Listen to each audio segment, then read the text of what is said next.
Sorotan kedua saudara, Erlangga Hartarto tiba-tiba mengundurkan diri dari posisi Ketua Umum Partai Golkar. Erlangga beralasan untuk menjaga stabilitas transisi pemerintahan ke depan dan keutuhan Golkar.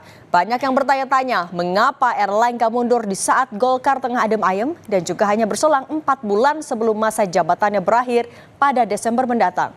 Lalu apa atau siapa yang membuat Erlangga lengser dari pucuk beringin? Saya Erlangga Hartarto.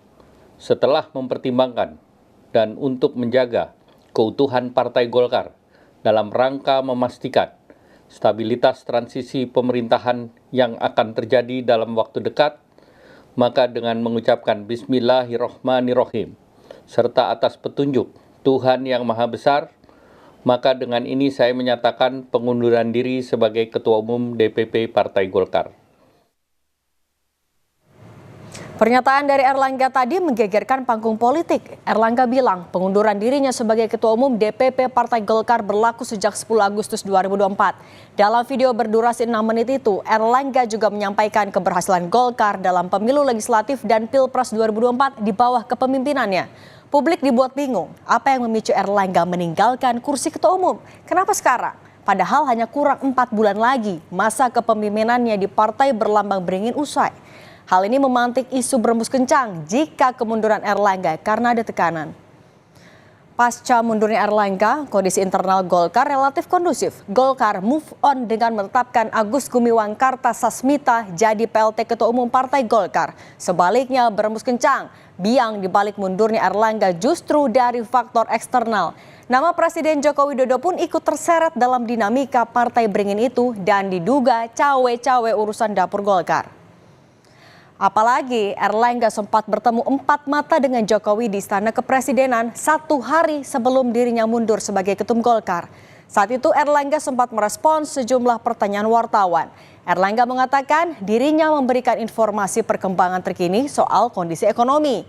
Ditanya isu yang bergulir, Jokowi sendiri membantah bahwa dirinya cawe-cawe terkait mundurnya Erlangga Hartarto dari kursi Ketum Golkar. Urusan internal partai. Di partai itu ada proses, ada mekanisme. Silahkan ditanyakan kepada Golkar, kepada Pak Erlangga. Ini di sini juga ada Golkar, Pak Dito, tanyakan. Jangan saya mencampuri internal partai. Nggak bisa. Artinya penilaian orang ketika mengaitkan Bapak misalnya mendesak Pak Erlangga untuk keluar, ada cawe-cawe itu Golkar, Bapak bantah ya Pak ya? Bapak seperti apa? Tidak ada. Mantan Menko Polhukam Mahfud MD turut mengomentari pengunduran diri mendadak Erlangga Hartarto sebagai Ketum Partai Golkar. Mahfud menyebut teka-teki penyebab mundurnya Erlangga akan terjawab saat Munaslup Partai Golkar. Mahfud menyatakan ada 3 hal yang jadi kemungkinan mundurnya Erlangga. Mulai dari intervensi Presiden Joko Widodo, orang yang mengatasnamakan Joko Widodo, hingga konflik internal di tubuh Partai Golkar.